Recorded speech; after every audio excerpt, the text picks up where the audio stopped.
You wake to the sound of buzzing light and dripping water. For a few seconds, you don't know if your eyes are open or closed. Everything is black, thick, like the inside of a pocket. Then there it is, a flicker above you, a sickly rectangle of yellow-white stuttering against the dark, as if someone half-heartedly remembered what light is supposed to look like. Your back aches, your ribs protest every breath. Something cold and wet presses against the side of your face, soaking into the hood of your jacket. You smell rust, mold, and the faint chemical sting of old cleaning products that haven't been used in years. You're lying on a floor. No, not just a floor, concrete, rough beneath your fingertips when you move your hand, dust clinging to your skin like it's been waiting for company. You try to sit up, pain spikes along your spine, sharp and immediate like a reminder. You groan, the sound embarrassingly small in the big, echoing dark around you. That's when you hear it. Drip, drip, drip. Water falling somewhere behind you. Each drop sounds too loud, like it's hitting the floor of a cathedral. You blink until the world sharpens into shape. The ceiling hangs low above you, pipes running along it in tangled veins. One fluorescent tube light flickers, drowning everything in an anemic glow. The walls are painted a color that might once have been white, but time and damp have turned it into something the color of old teeth. You don't know this place. You should know this place. You remember rain, you remember the station. You remember the hollow rattle of your cart wheels on cracked tiles, the way people looked away when they passed you, pretending they didn't see you, pretending you were a blind spot in their night. You don't remember the fall. You touch the side of your head. Your fingers come away gritty with dust, not blood. That's something at least.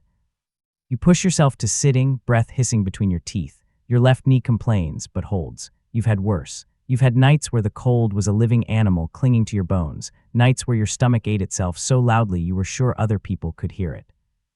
This is just another kind of ache. You look around. The room is bigger than it felt from the floor. A long rectangle, maybe 20 steps by 10, carved out beneath something else. Low ceiling, no windows. One door metal, the paint on it blistered and peeling, stands on the far wall with no handle on this side. To your right, shelves line the wall from floor to ceiling, sagging under the weight of cardboard boxes, binders, and broken plastic crates. Old cleaning supplies spill from one shelf, half-rotted mops, empty bottles stacked like translucent bones. And then there's the wall in front of you. You don't notice it all at once. Your eyes keep sliding past it, like your mind is trying to protect you with clumsy, late reflexes. Paper. That's what covers the wall, not paint, not tiles. Photographs. Hundreds of them. They're pinned, taped, and in some places nailed directly into the concrete. Edges curled, colors faded. They blanket the wall from just above the floor all the way up to where the flickering light can't quite reach. Overlapping, layered, like a collage made by someone who couldn't stop. Your breath stalls mid-chest. You try to stand, one hand on the cold floor, one on your knee, and manage it on the second try. Your legs shudder, then steady. You take one step toward the wall, then another. The photos are all on glossy paper, the old kind that leaves fingerprints. Some are in color, washed-out tones from another decade. Others are black and white, the blacks crashed into deep pools where details drown. You move closer. Faces. Most are faces. People in station uniforms, men in stiff suits on platforms, women with teased hair and shoulder pads that scream a year you can't quite place, though your brain tugs you toward words like before and back then. Children in school uniforms, backpacks bright, smiles wide, a woman laughing, head thrown back, holding a paper cup of coffee as if it's the best thing that's ever happened to her. There are dates scribbled along the white borders in different inks, different handwriting, some in neat block letters, some in rushing, impatient scrawl. 1985, 1992, 1978, 2003. You swallow. Underground rooms beneath metro stations do not usually come with private galleries documenting the lives of strangers. A shiver crawls up your arms. You turn your head slightly, listening. No sound from above. The muffled thunder of trains is gone. No footsteps, no announcements crackling through old speakers. Even the rain has gone distant, like it's fallen into a separate world. How far did you fall? You close your eyes for a second and try to backtrack. Rain hammering the station entrance. The old security gate rolled halfway down, graffiti like scars across its ribs. People hurrying, hoods up, eyes lowered. Your usual place near the broken ticket machine. the cardboard sign beside your cart, soggy around the edges, the little pile of coins in the bottom of your paper cup, the kind people drop so they can feel like they're good without being inconvenienced. Then what? A draft colder than the rest of the station, a metallic groan, your cart wheels catching on something that shouldn't have been there, the ground vanishing where it had always been solid. Your stomach lurches just thinking about it. You look up, searching for the hole you must have fallen through. It's there near the corner of the ceiling, a jagged opening where tiles have given way, edges crumbled, dust still drifting down in lazy spirals. Bars of wet light angle through it from above, mixed with faint shapes moving past, shadows of people you'll never meet, their footsteps muffled by distance and concrete. It's not a big hole, not big enough to notice if you were rushing for the last train, big enough to swallow someone like you though, someone no one would miss. You should be thinking about how to get out. Instead, your eyes keep returning to the wall. To the photographs. You step closer until you can feel the chill of the concrete seeping toward you. A boy with a missing front tooth grins at the camera, holding a paper balloon. The date reads 11/09/1983. A station sign blurs in the background, the same line you've ridden, walked, slept beside for years, only it looks newer, cleaner. You look to the next photo. Two workers in orange vests stand side by side. One of them has his arm slung around the other's shoulders. They're both laughing at something just out of frame. The date, 3/06/1979. Your eyes snag on the handwriting, the loops of the numbers. Your chest tightens for reasons you can't explain. You drag your fingers lightly, almost unwillingly, along the edge of a black and white shot. It shows the ticket hall or a version of it. The floor is shiny. No cracks, no gum, no stains. The station is crowded with people in clothes you've only seen in old TV reruns through store windows. You know this place. But not like this. Who did this, you whisper. Your own voice sounds wrong down here, too loud and too small at the same time. It bounces off the walls and comes back changed. You are not supposed to be here. The thought arrives clean and simple, like a coin dropped into an empty cup. You look for patterns. It's what you do when you're alone and hungry and trying not to think about how the world went on without you. You count tiles. You measure the distance between benches. You memorize the sequence of advertisements on the far wall just to prove you can still remember something. Now you search the photo wall the same way. There are gaps where pictures must have fallen, tape dried out, losing its grip, pinholes with nothing in them. Many of the shots focus on the station, corners, staircases, service doors, the curve of platforms. They're all taken from the same angle, give or take a step, as if one person, spent decades obsessed with documenting every face that passed through this place. You scan. Your gaze hooks on a photo half hidden behind a crooked one of a man reading a newspaper. Carefully, you peel the top photo aside, easing the tape from the wall with slow fingers. It resists, then sighs free.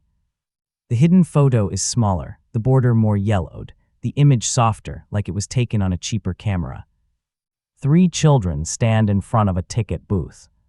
2 girls and a boy.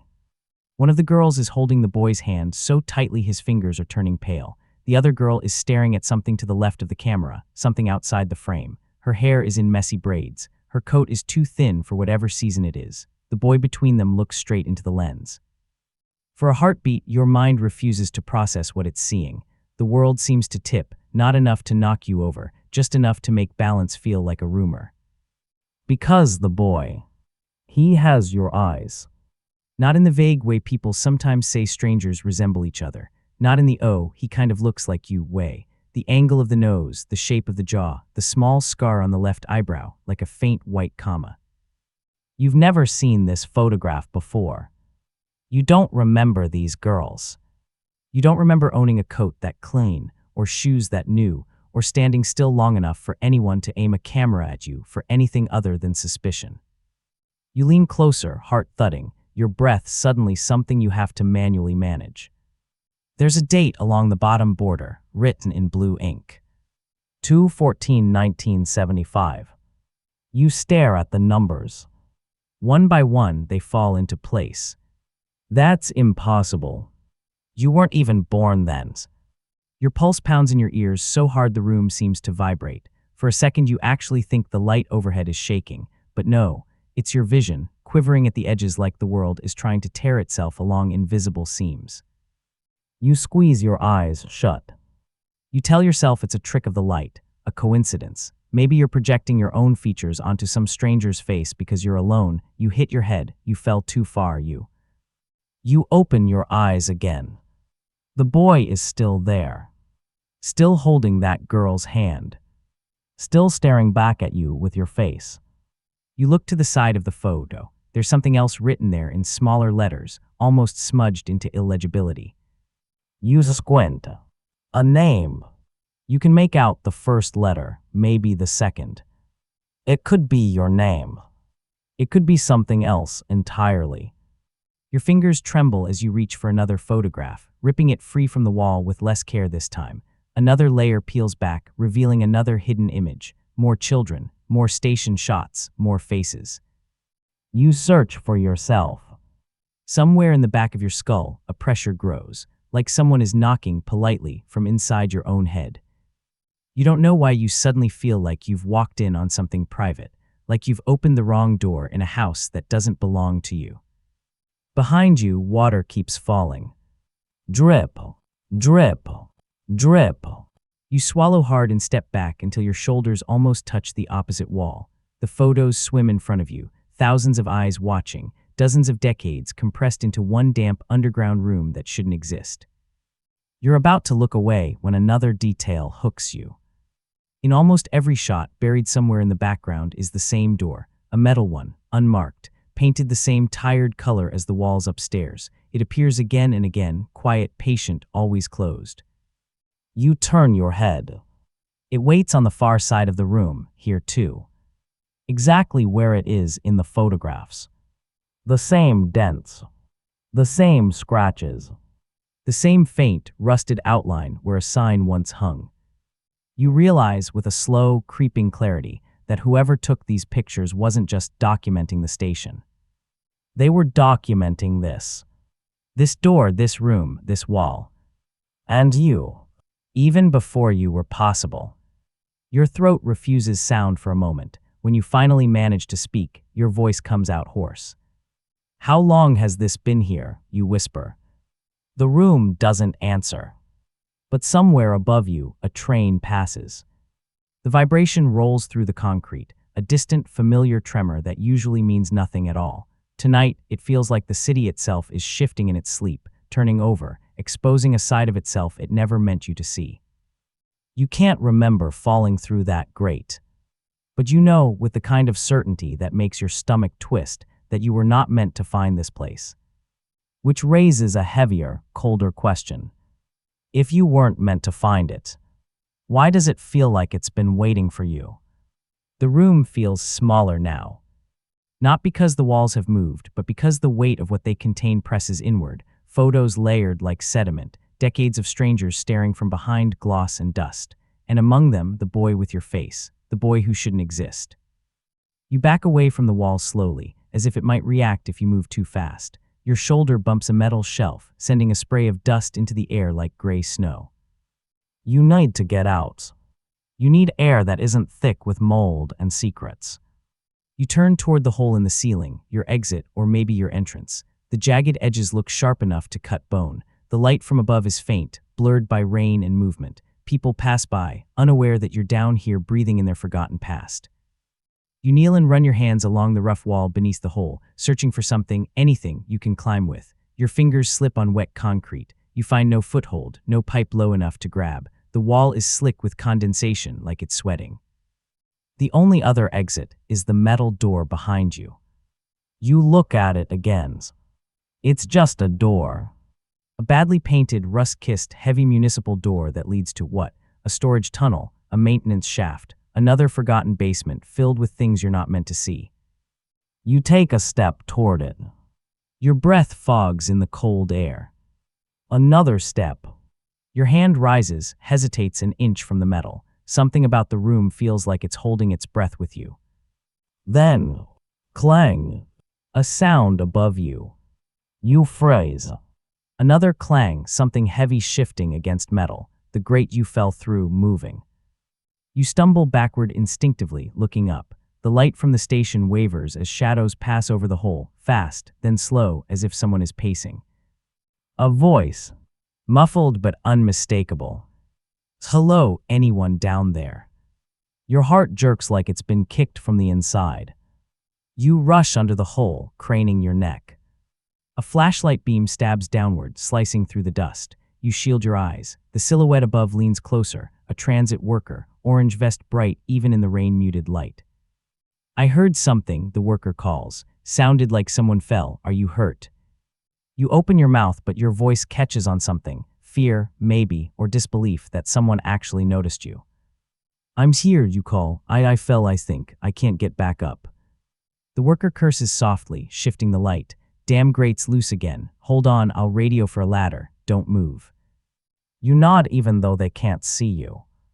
Relief floods you, warm and dizzying. Someone knows you're here. Someone is coming. You step backward, letting the light fall on you fully. And then, you hear it. A sound in the room behind you. Zovd. Wet.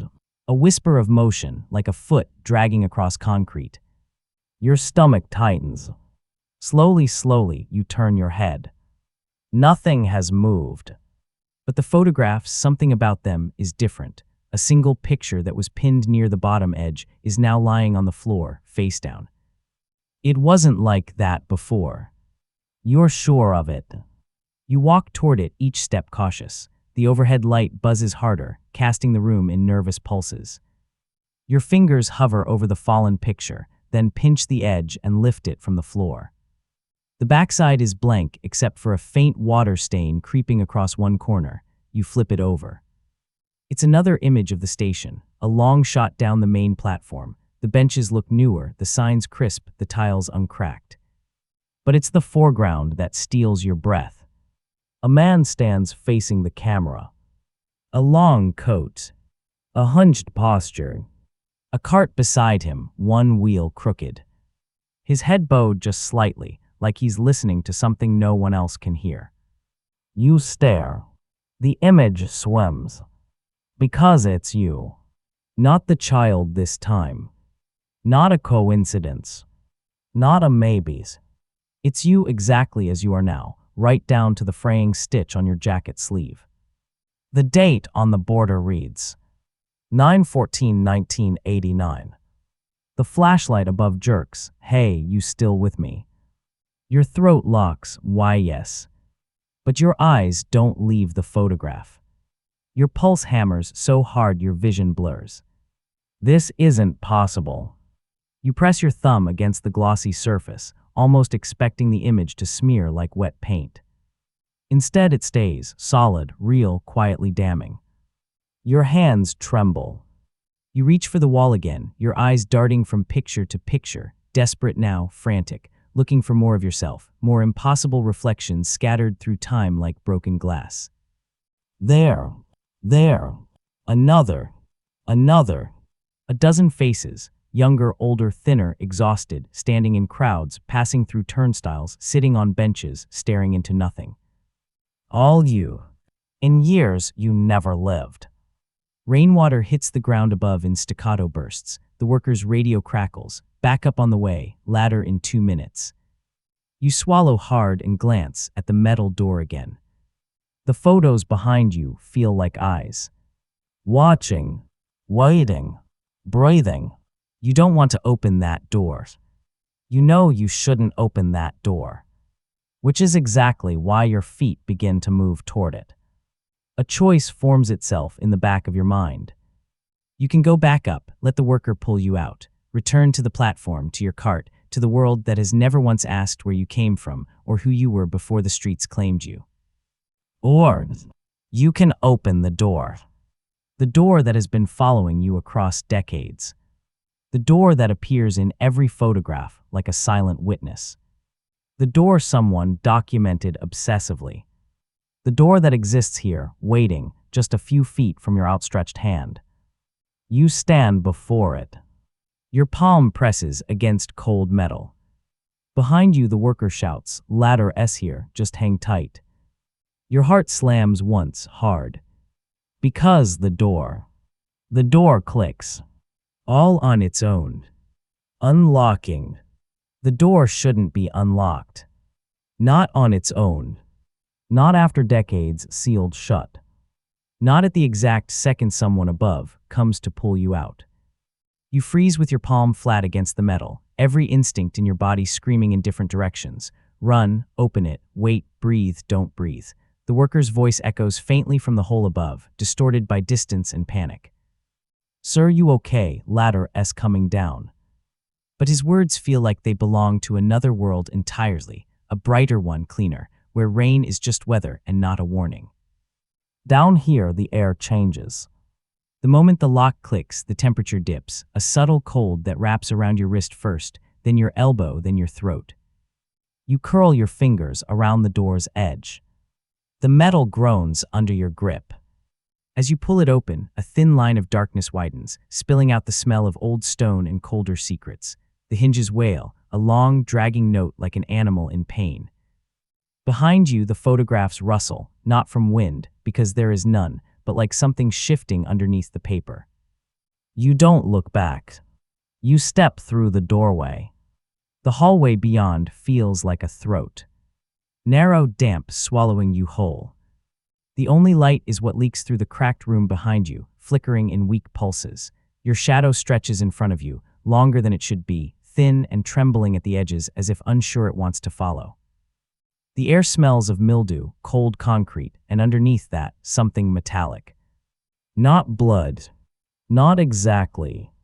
More like memory turned sour. You walk slowly, hand grazing the wall to steady yourself. The concrete is rough, cold, sweating beads of moisture that cling to your fingertips like small, reluctant lives. Behind you, faintly. Sir, I'm lowering the ladder. The voice feels impossibly far away. Like you've stepped not into a hallway, but into a different hour. 10 steps in, you notice the carvings. At first, they look like cracks, but when you angle your body, shadows slide across the wall, revealing shallow grooves, lines etched deliberately into the concrete. Dates. Scratched by hand. 1971. 1975. 1981. 1989. 1992, 2003, 2008, 2017, 2019. Each year carved in the same uneven, desperate slant. You trace one with shaking fingers. The groove is deep, carved with something sharp, a knife, a key, a fingernail worn to the bone.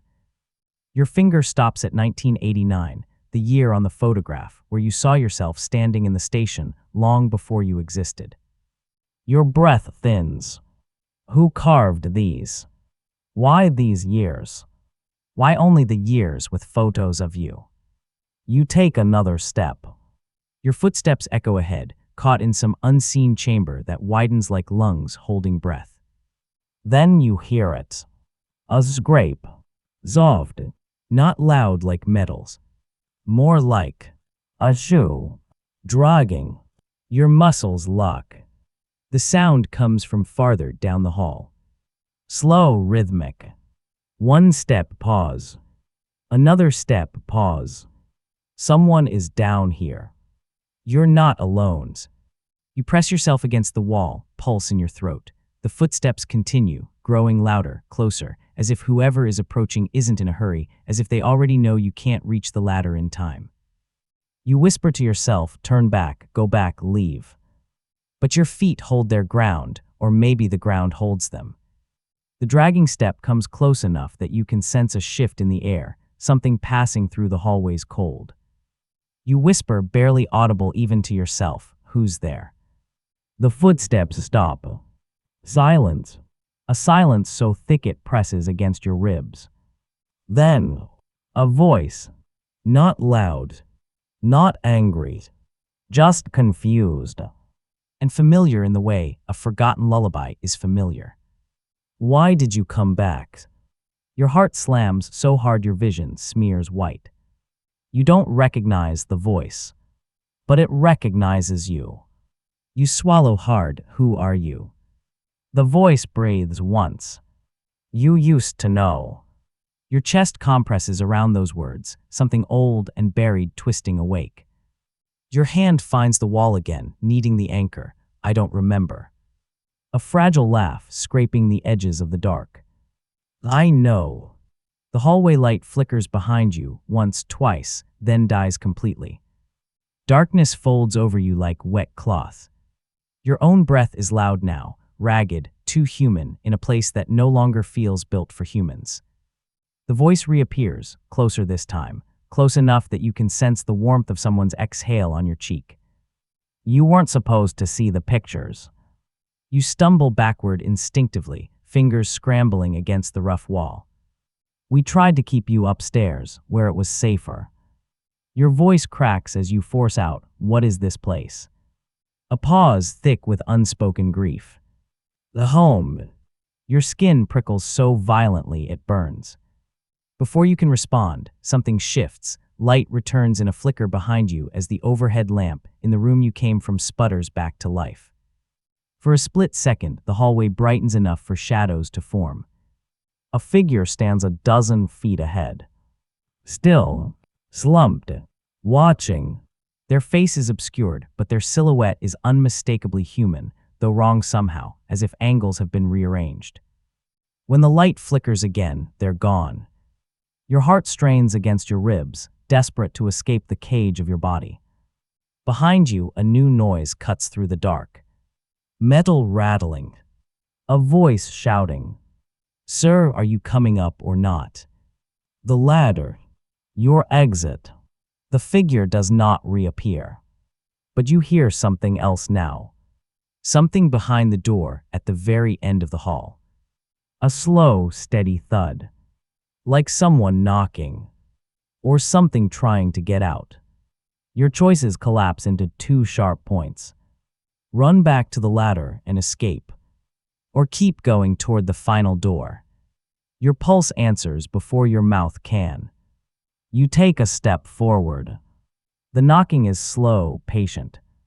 Not frantic, not desperate. Whoever, or whatever, is behind that final door isn't in a hurry. It sounds like they already know you're coming. You stand in the dark hallway, shoulders almost touching the damp concrete, the air pressed so tight around you it feels like you're breathing through cloth. Behind you, the faint glow from the room with the photographs leaks in, just enough to sketch your outline on the wall. Ahead, the end of the corridor is a rectangle of deeper black, the kind that swallows light and keeps it. The knocking continues.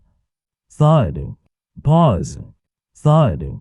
Each sound reverberates through the floor, up your legs, into your spine, as if your bones are part of the building now.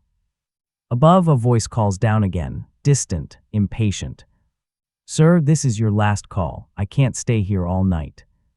The words barely reach you. They're muffled by concrete and something else, whatever thick curtain lies between this hallway and the world that still believes in ordinary nights. You take another step toward the sound. The carved dates under your fingers scrape your skin as you use the wall to steady yourself.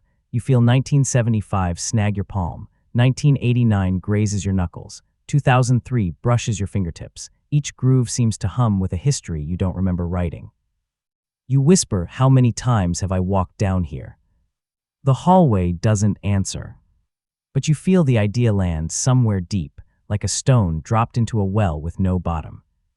The knocking stops. The silence that follows is worse. You reach the final stretch of the corridor. The air here is colder, the kind that crawls under clothing and settles in the joints. Your teeth want to chatter, but you clench them until your jaw aches. The door at the end is different from the last one, heavier, no handle on your side, just a metal surface scarred with scratches, long arcs and short, jagged lines where something with more persistence than sense has tried to claw its way out. You notice it's not set into the concrete like a normal door. The frame sinks a few inches deeper, like the wall had to be cut away to fit it, like this wasn't part of the original design. Someone added this later. Someone expected to need it. You lay your ear against the metal. The chill goes straight through your skull. No sound. You whisper hello. For a long moment, you hear nothing. Then, a breath. Not yours. Slow, measured on the other side. You jerk back so fast you almost slip. Your shoulder slams against the opposite wall, sending a dull ache radiating down your arm. The voice that spoke to you in the hallway returns, fainter now, warped by metal between you.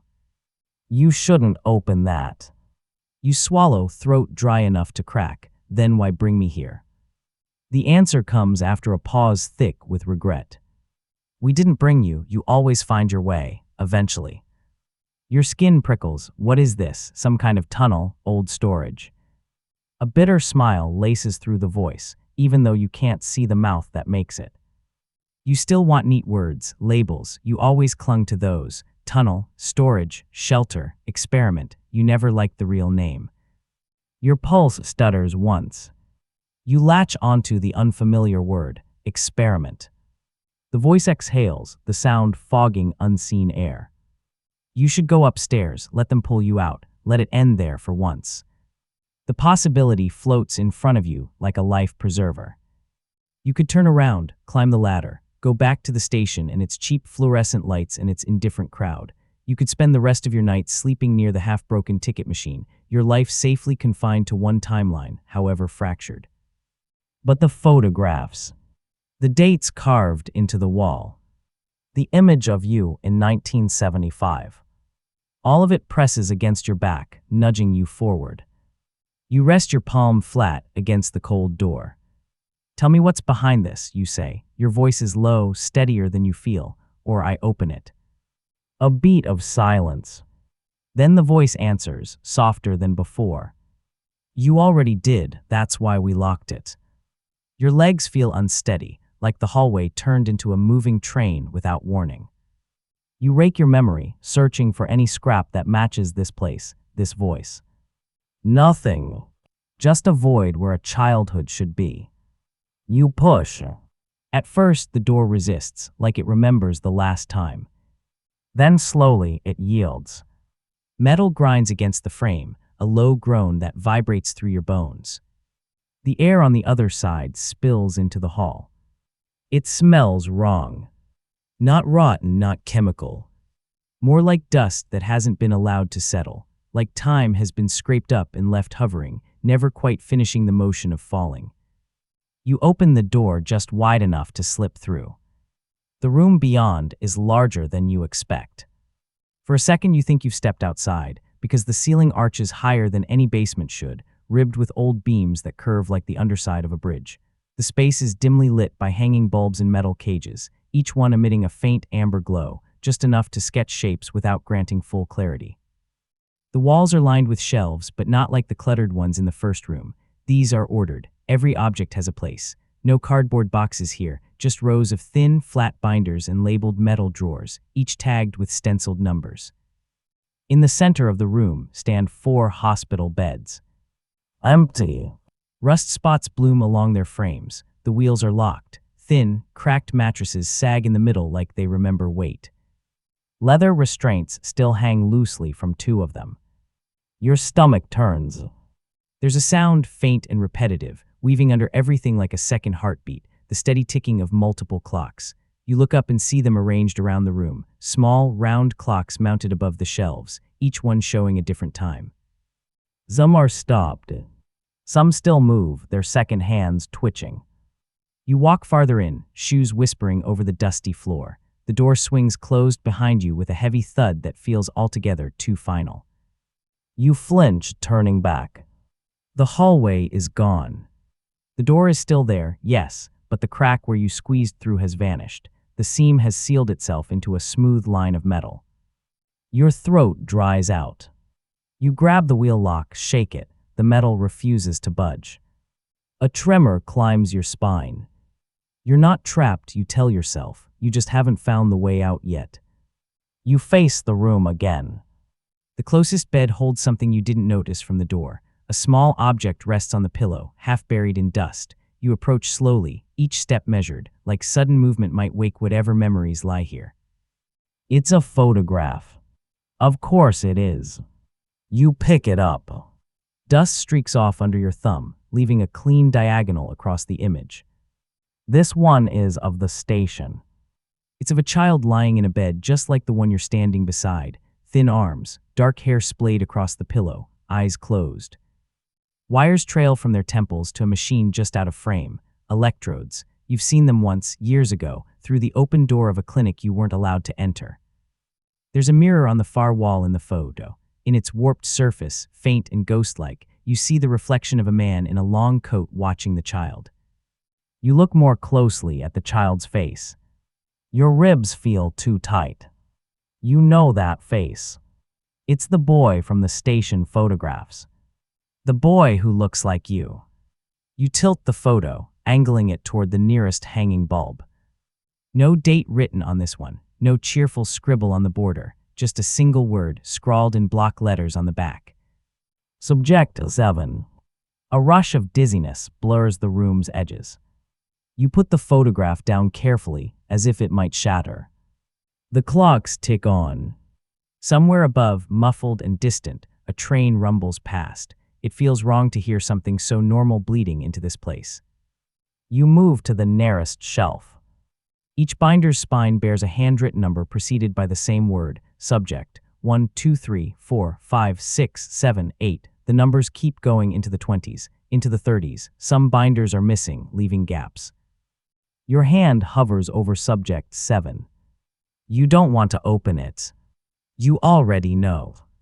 You can feel the knowledge pressing at the back of your skull, the way you felt the pressure knocking from behind the door, like something you sealed away is eager to come pouring out.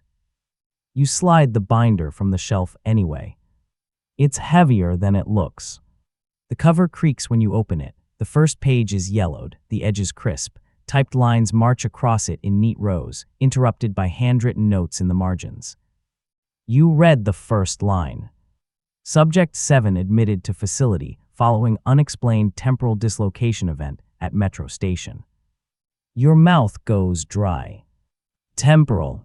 The word sits there, heavy and clinical. You read it again. Unexplained temporal dislocation.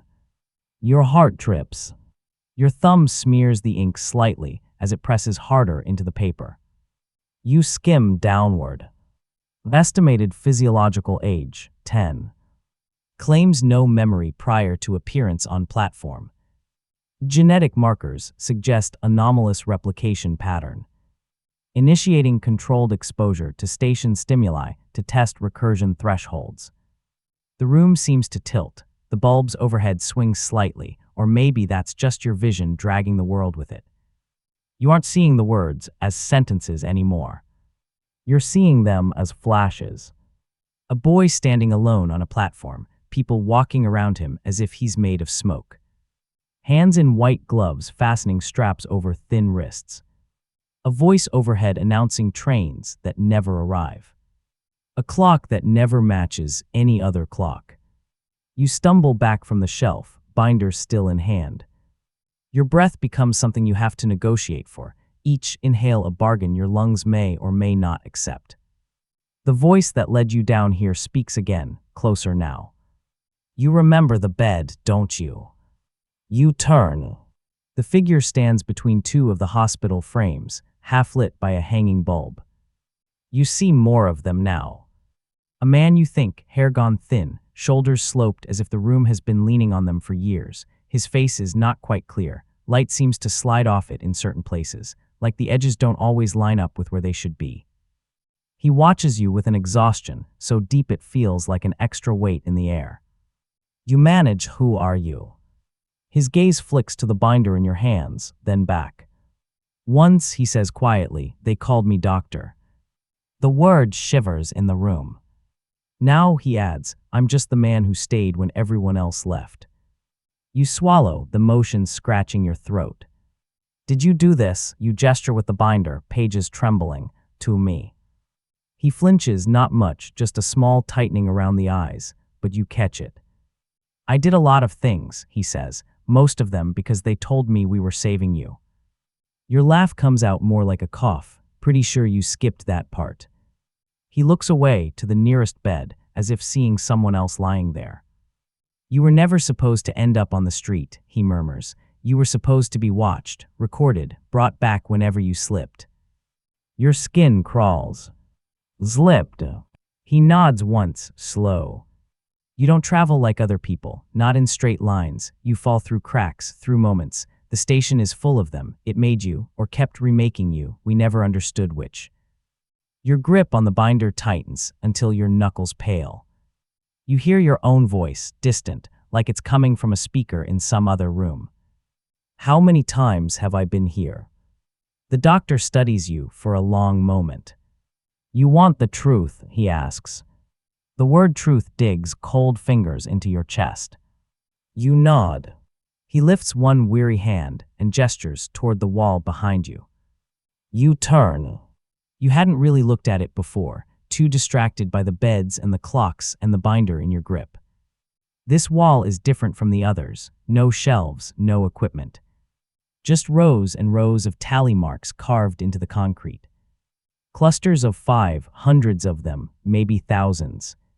Some deep, some shallow, some crossed out, some circled. They go from floor to as high as you can see. The doctor's voice comes from behind you, quiet enough that you almost mistake it for your own thought. Every time you fell through, we logged it. Your eyes trace one column of marks. Your head starts to swim trying to count. You always found the station again, the same places, the same people in different years. Sometimes you remembered us, sometimes you didn't. You whisper, and now. His answer is a tired exhale. Now you're not remembering at all. Something inside you cracks, not loudly, not dramatically, just a small, definitive snap like a thread finally giving way after years of strain. You press your palm flat against the wall of tally marks, the cold roughness biting into your skin. You're saying, you manage, that I've been falling through time, over and over, and no one thought to fix it. The doctor's voice tightens, the first hint of anger not directed at you. They tried, he says, that's what this was for. A gesture takes in the beds, the wires, the clock's frozen mid-tick. Containment, observation, intervention. You were a problem to be solved. You were data, a fracture in their nice straight line. He falls silent for a heartbeat, then adds softer, you were never supposed to know. You let your hand drop from the wall. How old am I, you ask. The silence that follows feels heavier than any answer.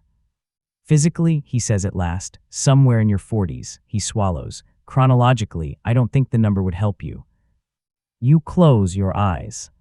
Behind your eyelids, the station appears. Not the way it is now. Klein. No. Full of people who dress wrong for this decade. Then flick. The same station, dirtier, different advertisements, different faces. Flick. Empty, lights off, water pouring down the stairs as if the river above has decided to visit. Flick. You're in all of them.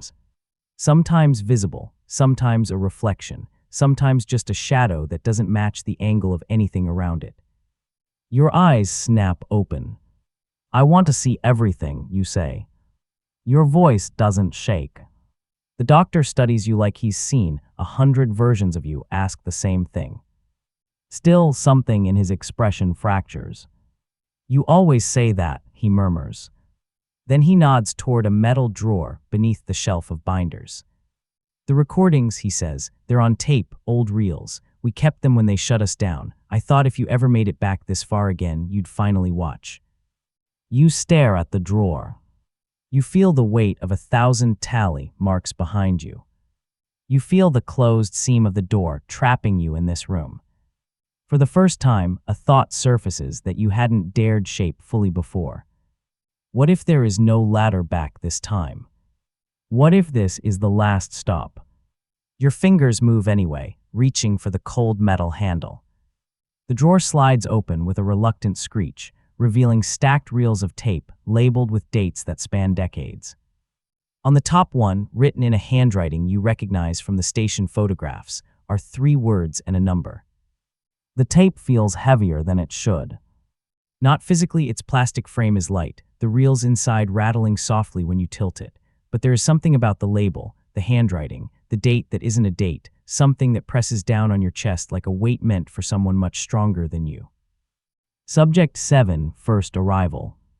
You carry it toward the single metal projector on the far table, a squat machine, the kind that belongs in a school basement or an old government office. Its paint is chipped, its gears rusted in patches. A long electrical cord snakes across the floor toward a wall socket. You trace it with your eyes, half expecting it to disappear into the tiles the way the door seam did. It doesn't. You slide the tape onto the spindle. The reel clicks into place with a sound that reminds you of handcuffs. Or restraints. The doctor stands a few feet behind you, not too close, not too far. His breathing is slow, regulated, like he's controlling it with effort. You flick the projector's power switch. The machine shudders awake. A dim cone of yellow-white light beams onto the wall opposite, dust swirling through it like slow snow. The reels begin to turn. A gentle, rhythmic whir fills the room. You feel the doctor watching you more than the tape. The screen crackles. For a moment, it's just static strips of white flickering horizontally. Then the frame stabilizes enough for shapes to form. A platform. Your platform. But wrong, cleaner, newer, brighter. The tiles gleam. The benches look freshly installed. Advertisements on the wall show brands you vaguely remember from childhood, though the edges of the memories crumble when you try to grab them. A timestamp flickers in the lower corner. 000003, unknown date. Your pulse taps at your throat. A few commuters stand in short lines, talking. Their clothes scream the late 70s, wide collars, bell-bottoms, bulky coats with earth-tone patterns. The camera angle shakes slightly, as if held by a trembling hand. You wait for yourself to appear. You don't wait long. At 000017, the air near the far column blurs. It's subtle at first, like heat shimmer rising from asphalt. But it intensifies, the shimmer condensing into something solid. Into someone. Into you. You watch yourself materialize like an out-of-focus photograph, sharpening suddenly. One moment, nothing. The next, a 10-year-old child stands where empty air had been. Thin, confused, clutching the straps of a small, worn backpack you've never seen in your life. Your breath leaves you in a jagged exhale.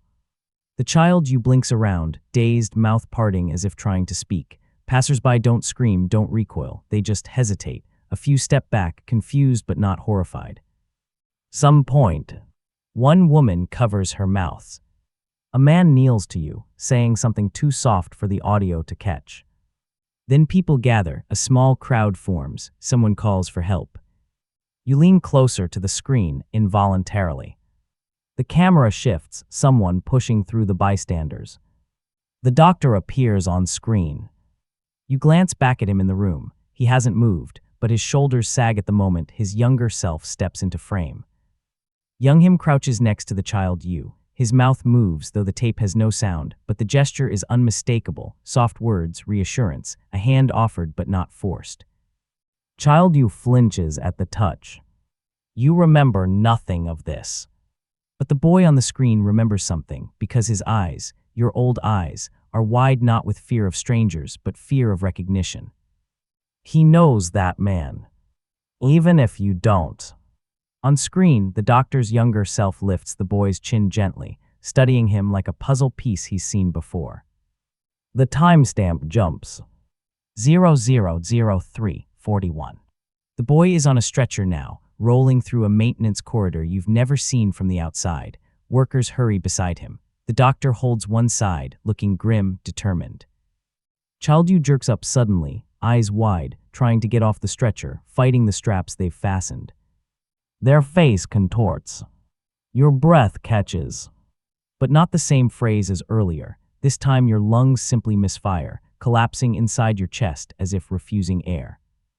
Another jump cuts. 000522. The same hospital bed you saw earlier sits under harsh fluorescent light. Childu is strapped in place. Electrodes. Wires. Machines humming. The doctor stands in the background, hands clenched, knuckles white. Behind him, through a glass window, 5 other figures watch from a raised platform, faces obscured, silhouettes sharp. You lean back, bile rising in your throat. What were they doing? You whisper. The doctor doesn't answer right away. Then, testing it, he says, testing you, trying to understand how you appeared, why you kept appearing, whether you were dangerous, whether you were stable. You laugh weakly, stable. They didn't mean emotionally. Of course not. The screen glitches again. 000810. Child U sits in a small room. No bed, no machines, just a metal table and a notebook. A guard stands outside the glass door. The boy draws. You move closer. Your heart stutters. Drawings cover the table, crayon sketches of the same platform, over and over, but in different conditions, different decades, different people. In one, the station is empty. In another, packed with commuters in outfits from 1990. Another, graffiti everywhere, lights flickering. Another, flooded ankle deep. Another, abandoned entirely. The boy's hand moves quickly, urgently.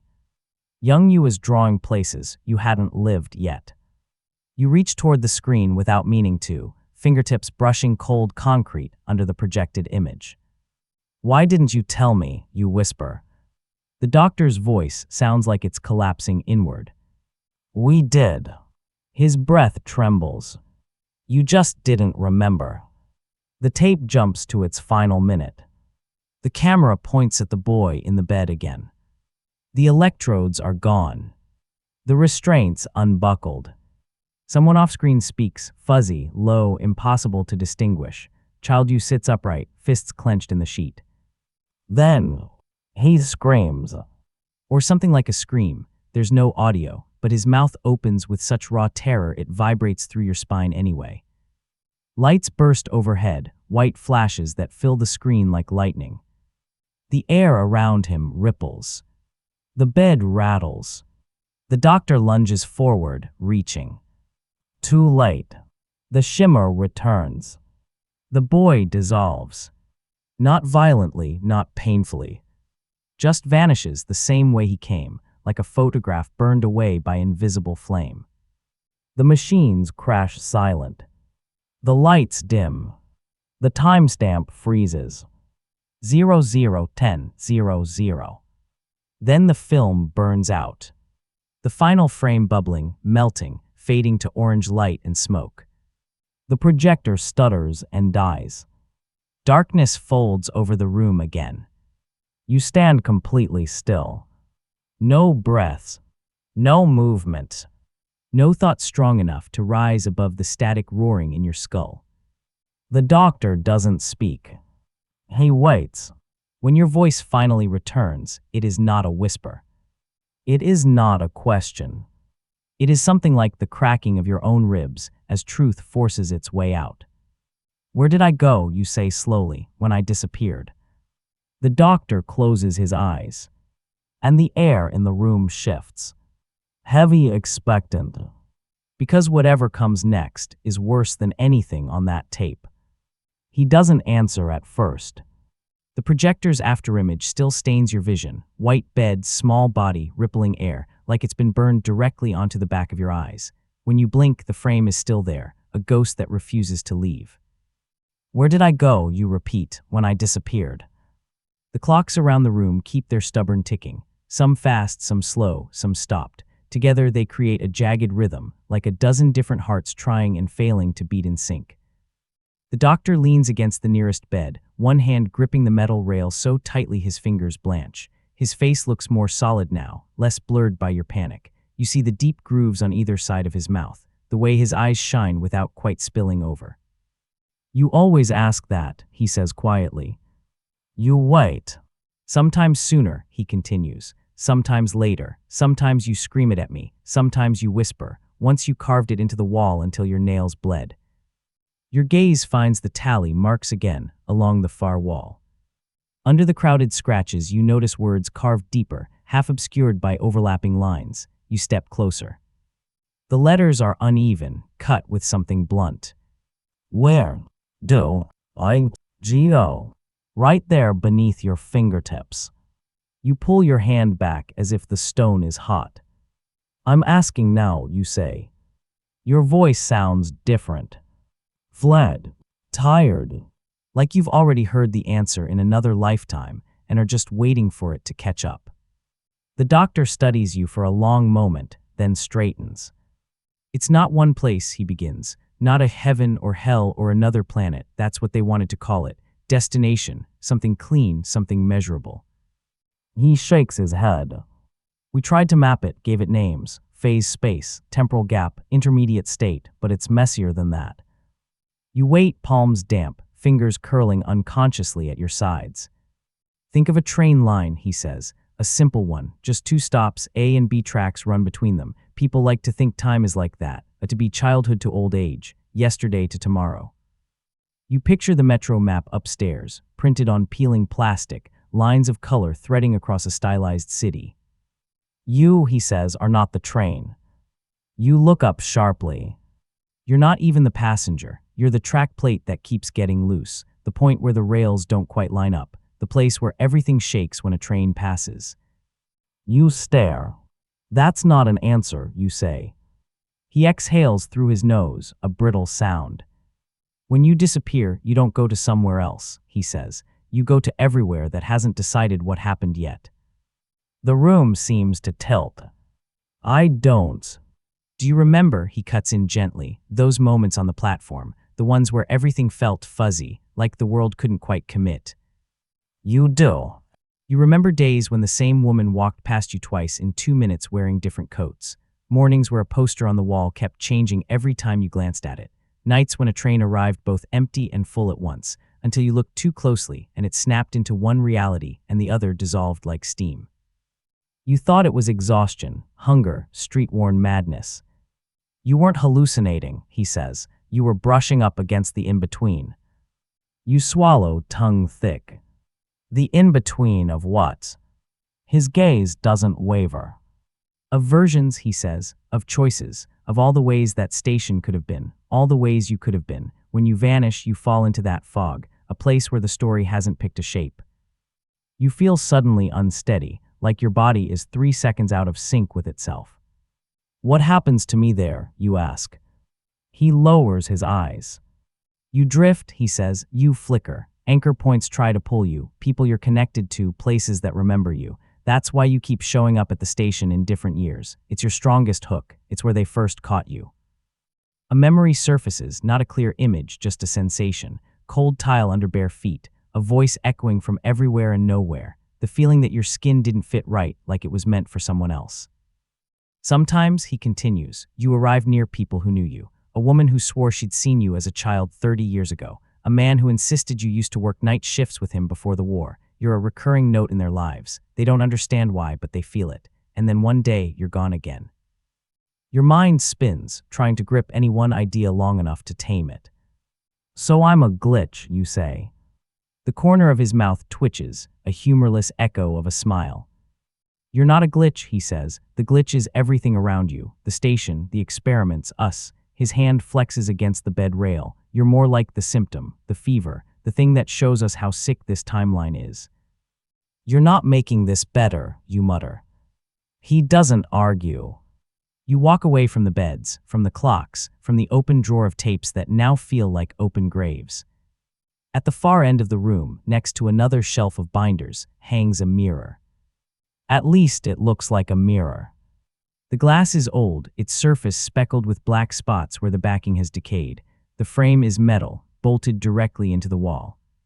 You approach it slowly. Your reflection appears. Older than you feel. Thinner. Eyes rimmed in purple crescents, lines carved deep between your brows. You look like someone who's lived a hard 40-something years. But now you know that number is meaningless. You step closer until your breath fogs a pale patch on the glass. For a second, your reflection fuzzes. Not like a trick of the eye, not like bad lighting. Your face misaligns. The jawline shifts subtly, the nose slightly straighter. A faint birthmark near the temple that you don't have appears, then vanishes. Your hair thickens, then thins, then returns to what it was. Your stomach turns. The mirror isn't showing you. It's showing echoes. The in-between leaks, the doctor says softly behind you, especially around you. Surfaces like that pick it up, the other versions, the other lives. The mirror flickers again. This time, the change is obvious. A boy appears where you stand, barely 12, same eyes, different haircut, cheeks still rounded with youth. He looks straight at you, expression pinched with a familiar confusion. He raises a hand. You raise yours, palm flattening against the cold glass. For a moment, your hands line up. It feels like your bones are humming. Then the boy dissolves, replaced by an older man, hair gone almost white, face mapped with lines, shoulders broader somehow despite age. He looks tired, yes, but also settled in a way you don't recognize in yourself, as if he found a version of life that allowed him to sleep without flinching. He opens his mouth as if to say something. No sound comes. He fades. You're alone with yourself again. Just the homeless wanderer. Just the stray the city forgot. Those are all me, you say. It's not a question. The doctor steps beside you, his reflection joining yours. In some branches, yes, he replies, possibilities that almost solidified, times you arrived and stayed, long enough to build something, someone. His gaze drifts over your face in the mirror, but our timeline has a way of yanking you back before that can stick. Your throat feels raw. How many times, you ask? He doesn't pretend not to understand. We lost count. You laugh once, sharp as broken glass. So every time I disappear, I go to half-made lives, almost me's, different years, different choices, and then I get pulled back here anyway, back to the station, back to, you gesture vaguely at the room, this. He nods. Why, you say? The question tears out of you rough and jagged, like it's been scraping against the inside of your ribs for decades. He doesn't answer immediately. When he does, his voice is quieter than it's been all night. Because something is anchored here through you, he says, something bigger than you, bigger than me, bigger than this facility. Your scalp prickles. In the early days, he continues, eyes distant now, we thought the station was just a random node, a place where the city's history knotted up war, construction, blackouts, protests. But the more we watched, the more we realized, everything that could happen here wanted to happen here. He turns away from the mirror, walking slowly toward the center of the room.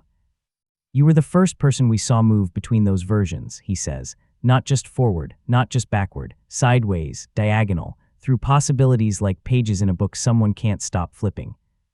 He looks back at you. Something in the city needed a conduit, a way to test outcomes, to run rehearsals, and for reasons we never understood, it chose you. Your stomach drops. So I'm what? Its puppet. A lens, he says, a rehearsal space in human shape. The words land with a sickening thud. You picture all the nights you spent on benches, watching people rush past, all the times you almost died in the cold, and then, without explanation, woke up somewhere else, all the déjà vu so strong it felt like drowning in your own shadow. You thought you were unimportant, invisible, disposable. The truth is worse. You were central, necessary, essential to something that never once asked your permission. Your knees feel weak. You sink onto the edge of a bed, the mattress sighing under your weight, dust puffing up around you.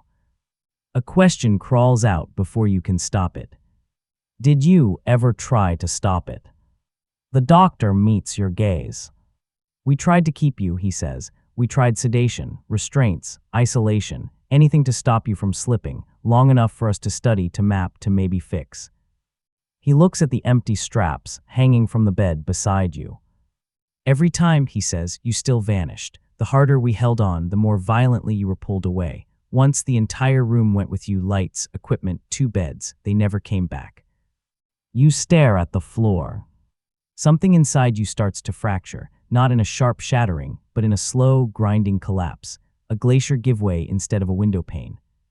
So there's no cure, you say. No, he admits. Just this forever. His silence is answer enough. The ticking of the clocks grows louder, like they're leaning in. You realize distantly that this is it. This is the darkest point. Not the photos, not the tapes, not the mirror. This knowledge that you have never truly driven your own life, that every desperate attempt to survive on the surface, the begging, the scavenging, the cardboard signs, was just the visible part of a much larger, colder process. You were an experiment before you were a person. You were a mechanism before you were a man. Your hands come up to your face of their own accord. You press your palms into your eyes until colors explode there, blues and reds and violent whites blooming in the dark. I don't want this, you say. It's barely sound at all, more exhale than speech. The doctor doesn't move. Nobody would, he murmurs. Your chest tightens in a way that has nothing to do with air. Tears slip out anyway, hot enough to sting, carving clean paths through the grime on your cheeks. You don't sob, there's no strength in you for that. You just sit there, leaking quietly, while the man who watched you as a child experiment stands a few feet away, carrying his own private weight of guilt and failure. Somewhere far above, a train screams across its tracks, a long metallic wail that pierces even down here. It sounds less like transportation now, more like an animal that's realized it's caught in its own loop. When the sound fades, the room feels emptier than before. You drop your hands. Is that all, you ask? Is that the big truth? I'm a conduit, a rehearsal tool. He hesitates. There's more, he admits. Of course there is. There's always more, you say. Your voice feels flayed. He nods once. The tallies on that wall, he says, they're not just counts of your arrivals. You glance back at the forest of marks. What else would they be? He looks older than the man in the mirror now. Every time you arrive, he says, something else doesn't. An accident that almost happens but doesn't. A fire that never quite catches. A protest that fizzles out. A train that almost derails then doesn't. He lets that sink in. You're the pivot, he says, the branch point. The city keeps throwing disasters at that station. Every time you fall through, some of them vanish. Others shift, worse sometimes. Your mouth goes dry. You mean, you say slowly, that while I'm lost in that in-between, the world is trying on different futures around me? Yes. And when I come back, one of those futures sticks, he finishes. You feel suddenly nauseous. How many people have died because of me, you ask. He doesn't flinch away from the cruelty of the question. Sometimes you prevented them, he says. Sometimes you brought them nearer. We stopped trying to rank it. There's no moral ledger big enough for that kind of math. You stare at the scuffed floor. In your mind, you see all those commuters, the ones who looked away when you reached out for spare coins, the ones who smiled anyway, the ones who pretended you weren't there, because acknowledging you would have made their world too complicated for a Tuesday. You see them now as more than strangers. You see them as outcomes, variables, collateral. You press your fingers into the mattress until your nails hurt. I didn't get a choice, you say. No, he agrees. What about nows? The question hangs between you, fragile and terrifying. For the first time, something sharp flickers in his gaze, not cruelty, not apathy. Resolve. There's one thing we never tried, he says. Your heart stumbles. Why not? Because it's irreversible, he says, and because every other version of you refused. A chill sweeps through you. What is it? He looks at the tapes, the tallies, the restraints. Then back at you. We stop letting the station pull you, he says, not with sedation, not with confinement, with something stronger. You already know, somewhere deep, what he means. He confirms it anyway. We cut the anchor, he says softly. We sever your connection completely. You stop traveling completely. No more slips, no more in between, no more experiments. You stay put. Your pulse leaps, then plummets. How, you ask?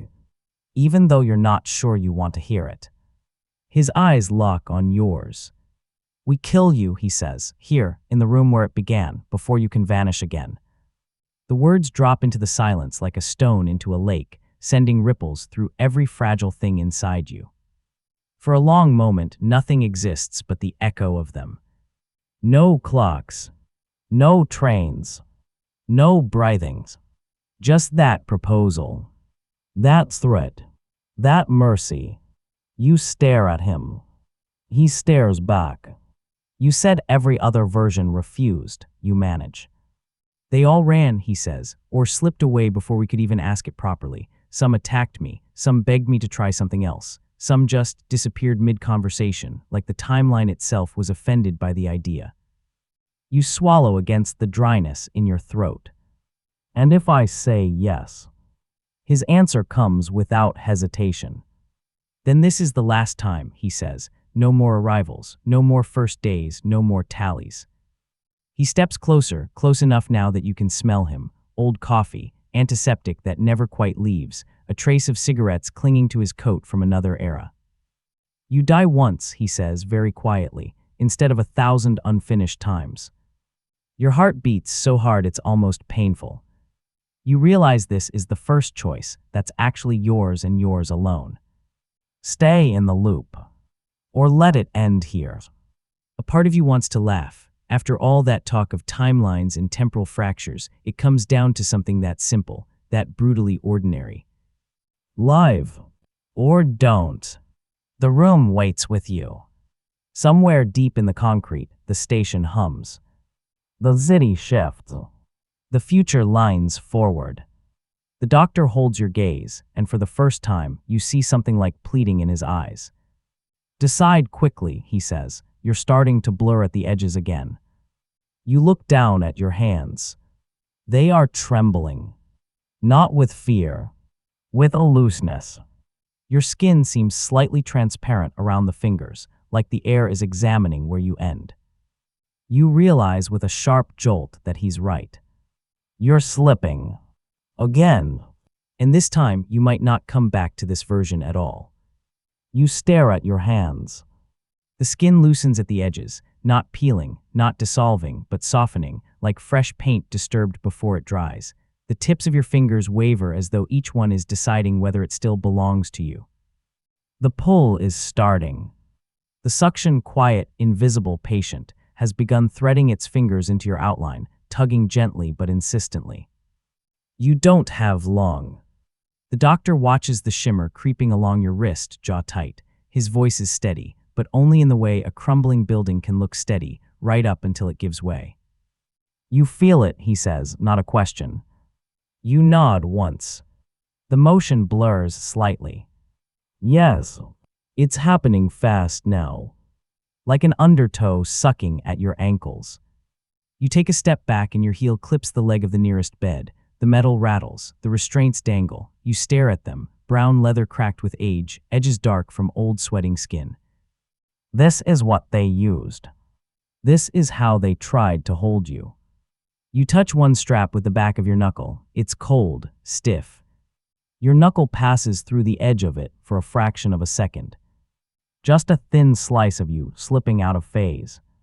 You yank your hand back, heart thundering. The doctor sees it, his expression hardens, not cold, not cruel, just resolved.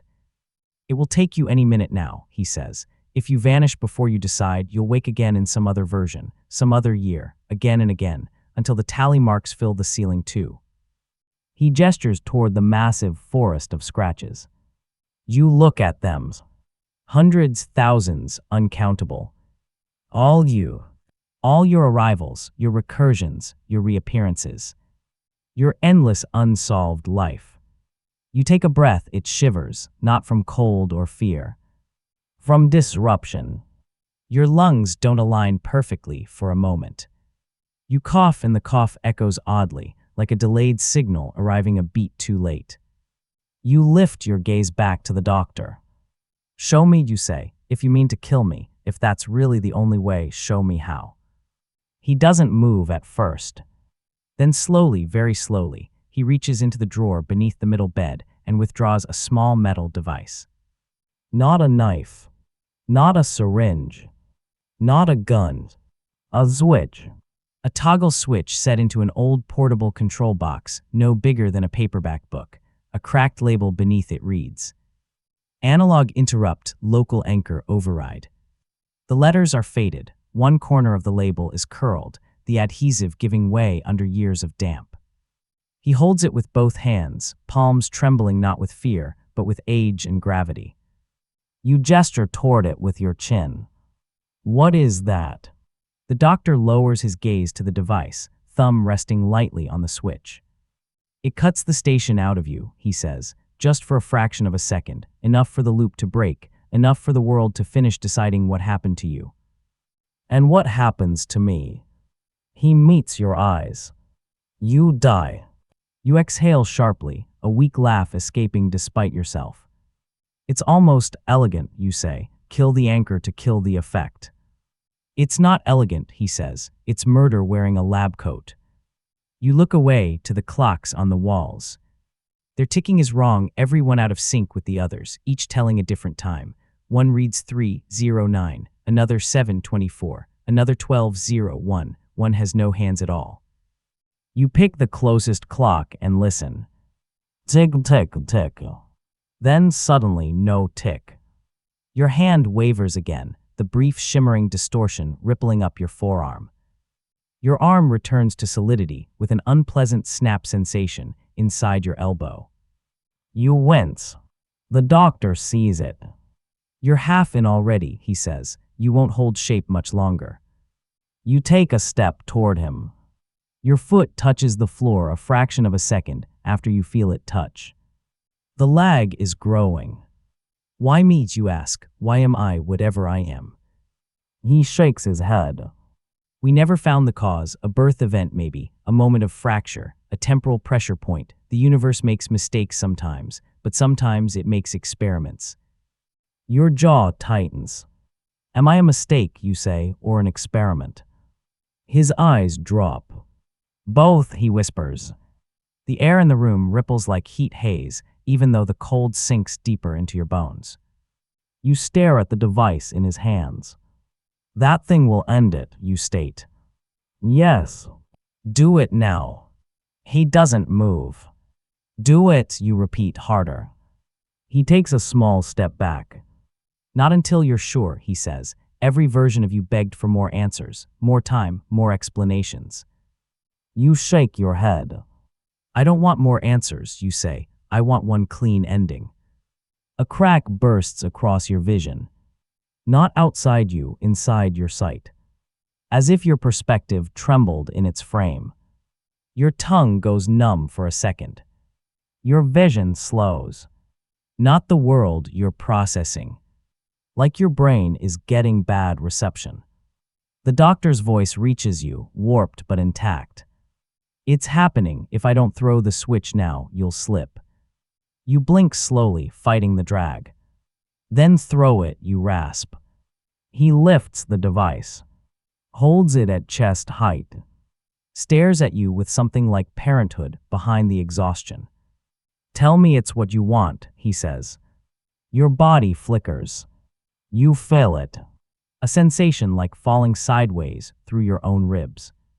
In your periphery, the mirror glitches. Child you. Old you. Older you. Tiny you. Shadow you. You. Flickering like a stack of slides dropped on the floor. You gasp and grip the bed frame, forcing your form to hold. Even your voice fractures slightly sideways as you answer. I want. Distortion. Stop. Another hitch in your outline. Want it to end. The doctor closes his eyes. Then forgive me, he says. He lifts his thumb. You brace for the click. But before he throws the switch, a sound hits the room. Not the clocks. Not the projector. Not the station hum above. A thunderous metallic bang. Coming from the sealed door behind you. The hallway door. The one that closed itself after you entered. It buckles inward. A second bang. Dust cascades from the ceiling. The bulbs sway. The straps on the beds tremble. The doctor goes pale. No, he whispers, not now, not again. You spin toward the door, vision hiccuping in staggered frames.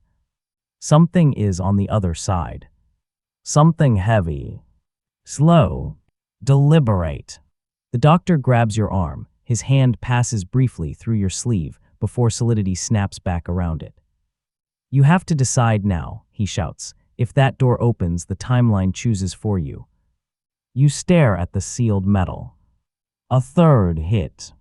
The hinges warp. The door starts to open. You turn back to the doctor. Your voice cracks, but your words are clear. Do it. His thumb slams down. And then, the lights explode. Blinding whites. A scream of electricity. A shockwave that sends both of you backward. You hit the floor, sliding through dust. Your outline tears. A glitching silhouette scattering at the edges.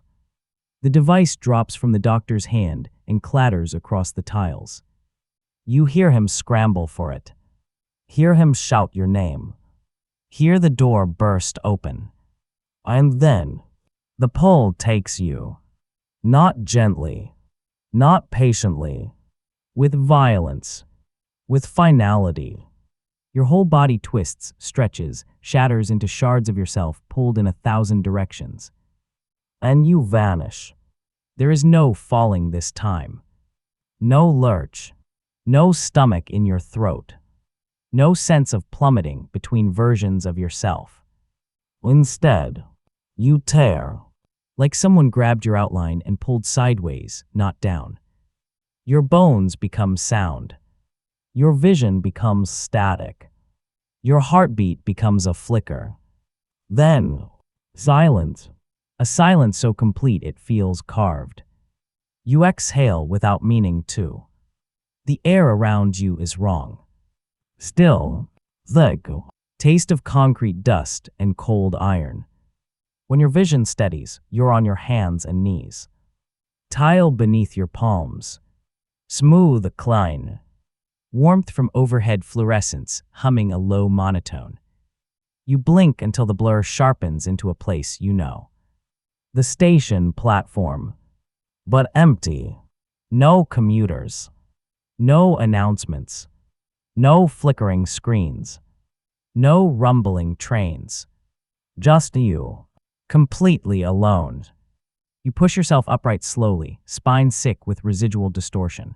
Your limbs feel mismatched, as if you were assembled hastily and the pieces barely agreed. You stand.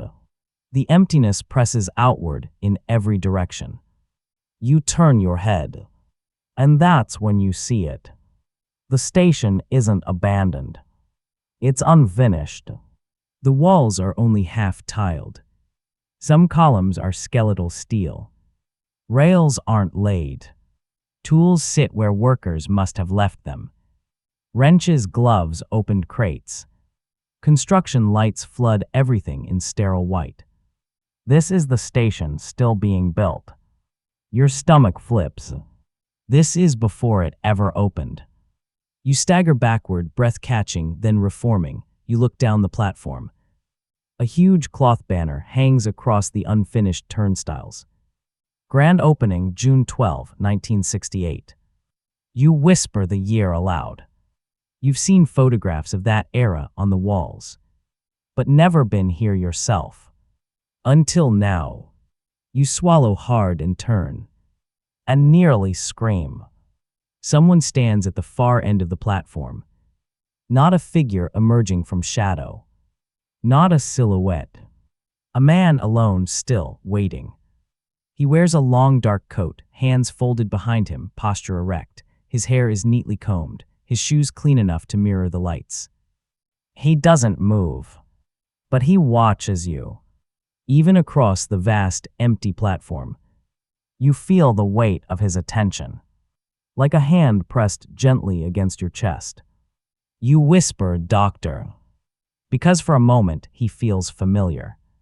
But no, when he steps forward, the difference is immediate.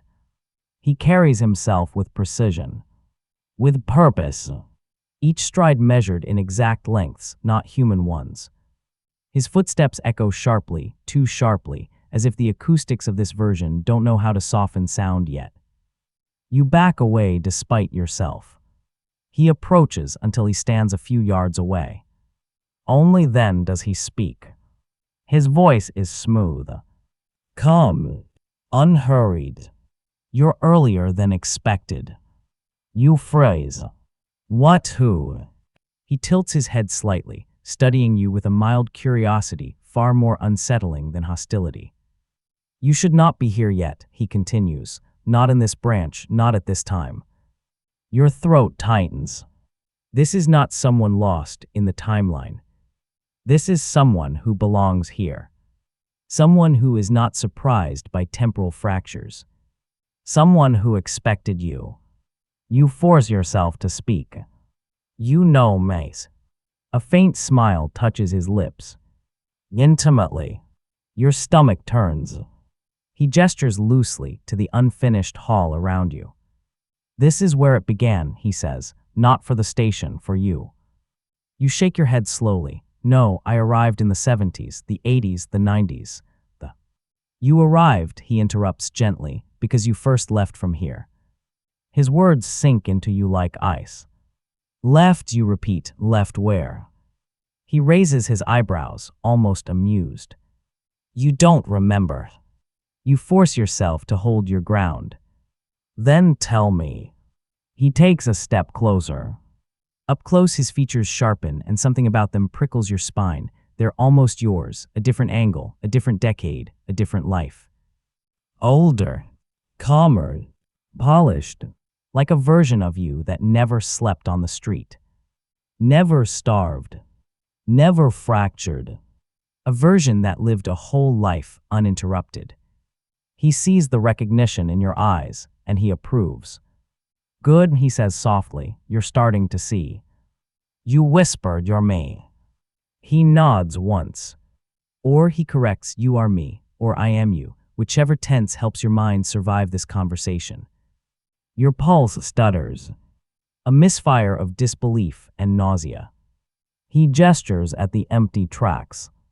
This station wasn't chosen as your anchor, he says. It was built as your anchor. Your breath stops. You don't mind. He smiles again, sharper this time. I designed the experiment. I directed the study. I hired the doctor to monitor the younger you. Your knees weaken. No, you whisper. No, I was just a kid who arrived there. You arrived, he agrees, because I sent you. The world tilts.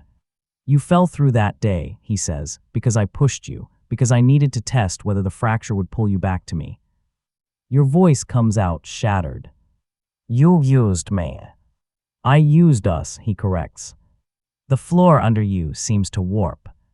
You grip a column to steady yourself, fingers digging into cold steel. You're lying, you say. But your voice lacks conviction.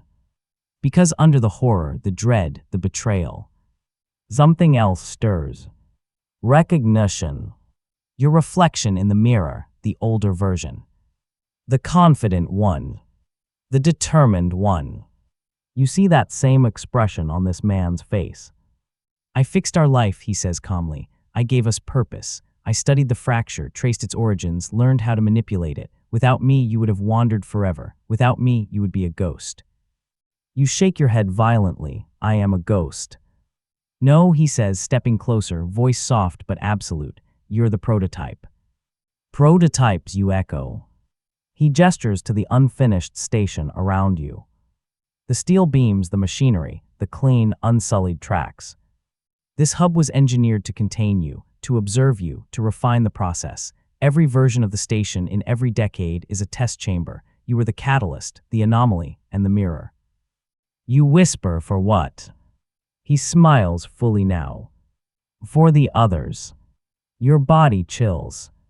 Others? Oh, yes. He tilts his head. You didn't think you were the only one, did you? Your mouth goes dry. The experiment worked, he continues. You survived the jumps. You stabilized the anchor points. You proved that a human can fracture and still remain intact enough to observe. He steps very close now. Close enough that you see your own eyes in his. But colder, sharper, hungrier. And now, he says gently, it's time for you to stop. You back away, heart pounding. I won't let you use me anymore. The man you in another perfected timeline nods. You won't, that's why I'm here. He reaches inside his coat. For a second, you think he's reaching for a weapon. But what he pulls out isn't a knife. It's the same device the doctor held.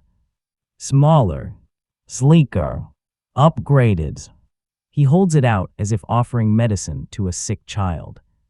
This cuts the anchor, he says, cleanly, permanently. Your breathing stops. You're going to kill me, you whisper. No. He shakes his head softly. I'm going to kill the version of me that prevents progress. Your pulse spikes. You take a step back. Then another. The world around you trembles. He lifts the device higher. You chose death in the last timeline, he says. I watched. I knew you would. It's why I came here myself instead of sending my assistants. You shake your head again and again, but the word he spoke lodges in your ribs. Assistants. More of you. More versions. More fractured shadows working under his command. You created them, you breathe. No, he says, we did. Then, he presses the switch. A shockwave of white light detonates outward from his hand and hits you in the chest. Your entire body convulses. Not pain. Something worse. A pause. A freeze. A momentary absence of self. A blank white void that contains no memory, no thought, no name. Then, a violent, wrenching pull backward, like a hook dragging you across timelines.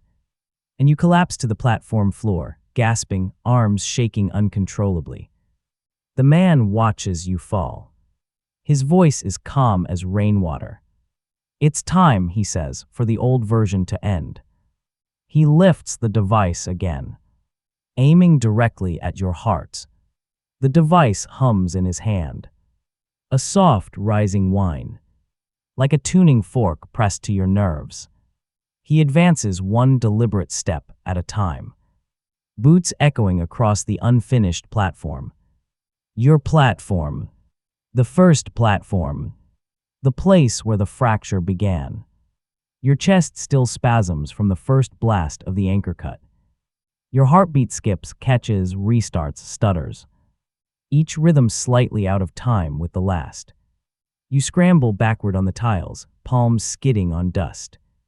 Your outline flickers with every breath, your shoulder lagging behind your body by half a second. Your fingers duplicating, then recombining. The station is rejecting you. Rejecting the wrong version. Rejecting the prototype. You can't stop this, the future, you says.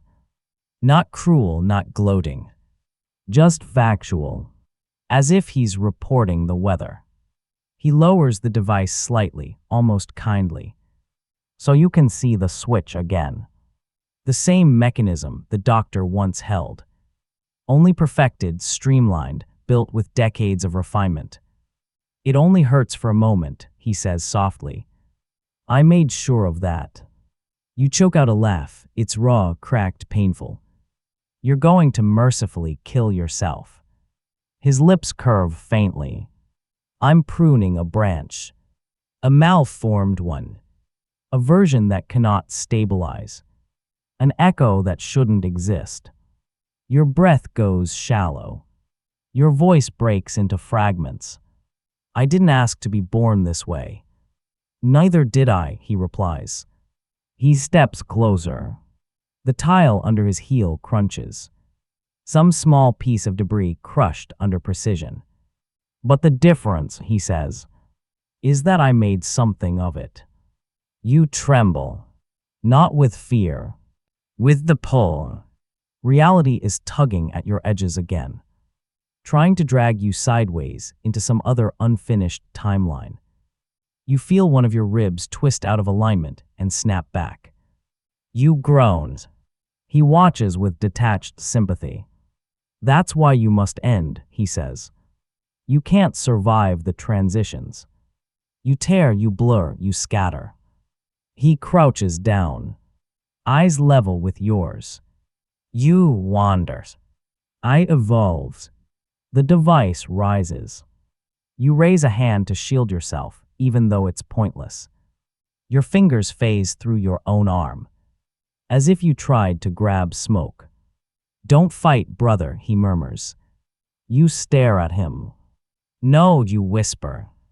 I'm not your brothers. A pause. His eyes narrow faintly. And why is that? You force yourself upright, joints grinding like old machinery. Because a brother doesn't throw you into hell, just to climb out himself. His jaw tenses. You've hit something. But his resolve doesn't crack. I gave you purpose, he says. You gave me nothing, you hiss.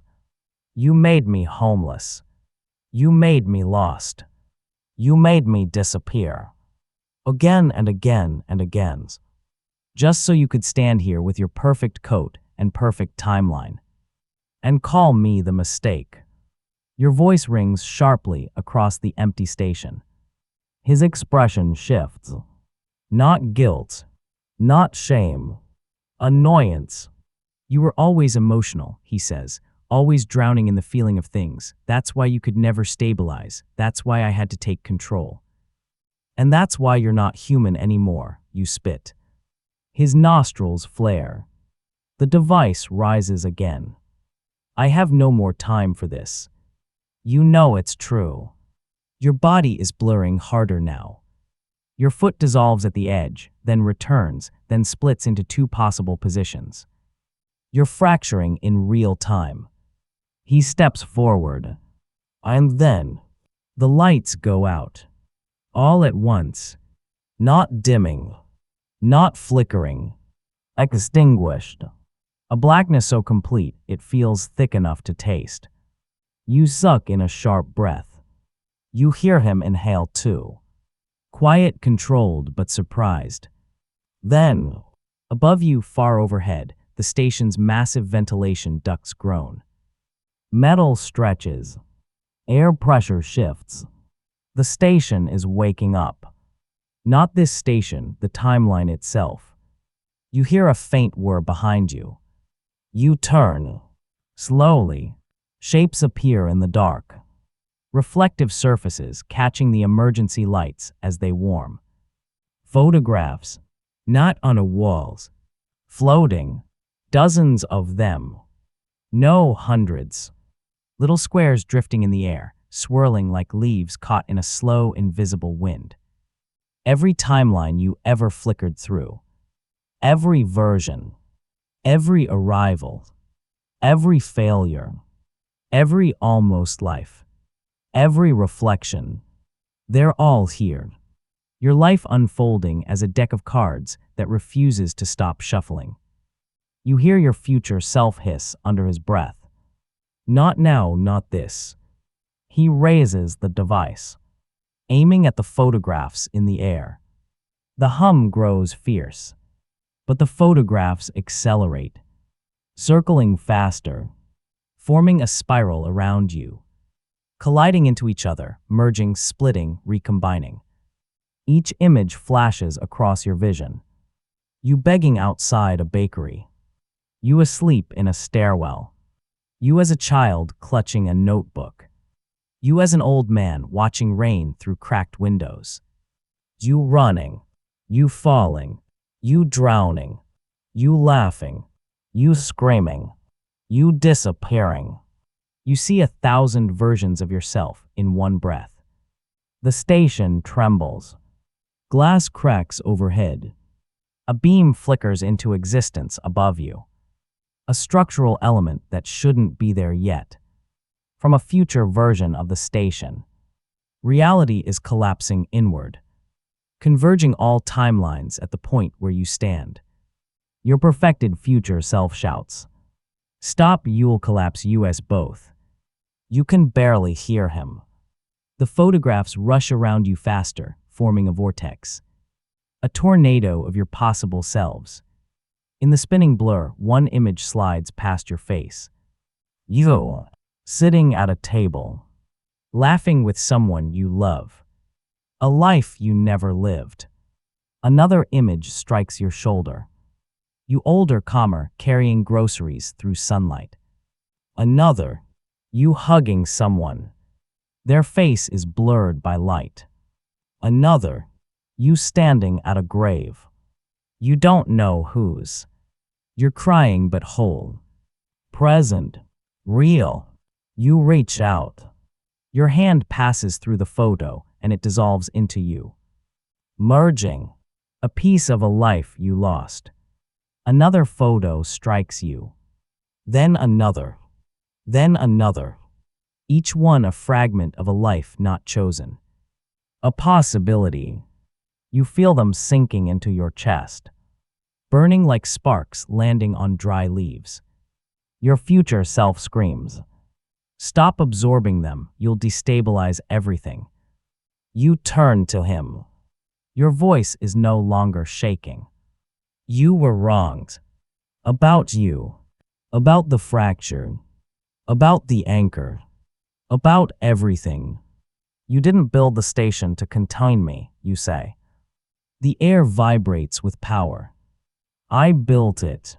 All versions of me built it. To come back. To converge. His eyes widen. No, this branch isn't ready. He lunges toward you with the device. But now the photographs are not swirling. They're pouring, rushing, merging into you. Your chest ignites with white fire. Your outline stabilizes. You feel it as a snap, a final click, as all versions of you align for the first time. And the future version of you, the perfected one, the cold one, the ruthless one, stumbles backward because you are no longer flickering. You are more solid than he is. He raises the device with shaking hands. You don't understand. If you stabilize across all branches, the timeline will choose. It will choose one of us. You step toward him. One step. The tile beneath your foot doesn't glitch. 2 steps. Your arms don't blur. 3 steps. Your voice is whole. And it won't be you. He screams and throws the switch. A bolt of pure white erupts, just as another bolt erupts from you. Your combined power collides in the air between you. A blast of force that cracks the station walls, splinters the columns, fractures the tracks, and shatters every hovering photograph into light. And then everything goes silent. White, blank, your body suspended in nothingness. And you feel the final truth settling over you. Only one version of you will leave this place. White, not light, not emptiness. A choice space, the thin membrane between one timeline and the next. Suspended there, weightless and anchorless, you feel yourself split into 2 shapes. You, the wanderer. Broken, unstable, but human. Carved by suffering, softened by empathy, tempered by countless impossible lives. And him, the architect.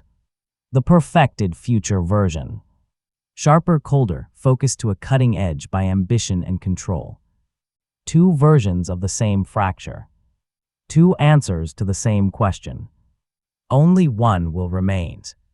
The whiteness vibrates. A hum spreads through the airless air. An identical resonance coming from both of you. You look at him. He looks at you. For the first time since this nightmare began, he appears unsteady. Hair disheveled. Jaw tight. Eyes wide with a fear he refuses to name. You don't understand what's at stake, he says, voice trembling beneath effort.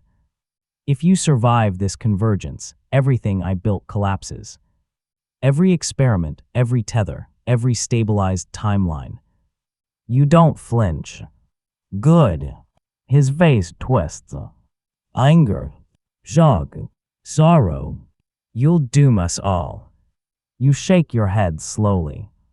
You doomed yourself the moment you forgot you were human. The whiteness pulses. A wave constricting around you both. You feel a tug inside your chest, as if an invisible hand is assessing you. Weighing you. Comparing the 2 of you against some cosmic ledger. He steps closer, desperation cracking the veneer of his calm. You're emotional, he snarls. Impulsive, weak, you can't hold all those timelines together. I already am. His breath hitches. He hadn't noticed. Your outline is solid. His is beginning to waver. Hair shifting between styles. Eyes flickering through ages. Jawline shifting in small, frantic adjustments. He is destabilizing. You are not. You lift your hand. He lifts his. Two identical palms. One beginning to tremble. You never wanted to save the city, you say. You wanted to perfect yourself. You built the station to control me, not help me. I built it to survive, he shouts, voice cracking like thin glass. To make sure at least one of us lived a life with dignity. You take a single step forward, the movement steady, grounded. But a life lived by sacrificing every other version isn't dignity, you say. The whiteness tightens around you both. A chime pure and resonant spreads outward from an unseen center. A decision is being made. The timeline is choosing. Your future self lunges toward you. But his arm dissolves at the elbow, scattering like sand in wind. His eyes widen in terror. No, no, not yet, not yet. He reaches again. This time with a hand from a different age. But it unravels midair. His voice fractures. Don't let me. Don't. You step into him. Not violently. Not triumphantly. Simply inevitably. Your hand passes through his chest. And instead of colliding, you merge. A rush of emotion. Fear, rage, loneliness, ambition, pride, regret, all his flooding through you. But a greater flood sweeps it aside. Your grief, your longing, your hunger, your cold nights on the street, your discarded memories, your gentle moments, your failures and quiet triumphs, your ache to belong, your impossible resilience. Your humanity overwhelms him. You feel him break apart inside you. Not like glass, but like fog losing shape. And then, he is gone. Not dead. Not erased. Integrated. Absorbed. Released. Your breathing steadies. Your outline stabilizes perfectly. All edges crisp and whole. The whiteness dissolves. And you are back in the station. Not the unfinished one. Not the ruined ones. Not a strange decade or fractured mirror. The real station. Right now. Present day. People pass around you in soft waves. The blur of commuters. The rumble of trains. The smell of wet coats and cheap coffee. A woman brushes your shoulder and murmurs, sorry. A teenager sprints past to catch the next train. A PA announcement chirps above the crowd. Normal. Ordinary.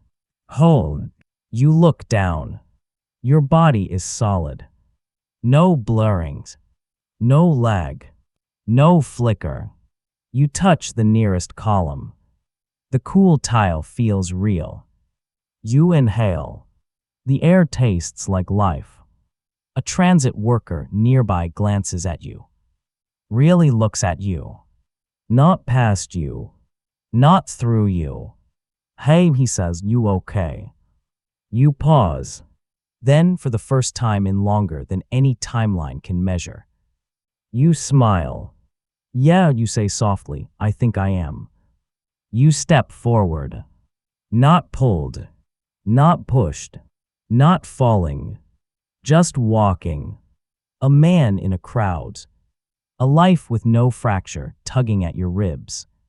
And yet something inside you is new. A sense of gravity. Belonging. A timeline that has finally chosen you. You glance toward the staircase leading out of the station. Rain sparkles beyond the doors. Ahead of you lies a world where you are no one's experiment. No one's prototype. No one's anomaly. Just yourself. You take a step upward. A normal step. It feels miraculous.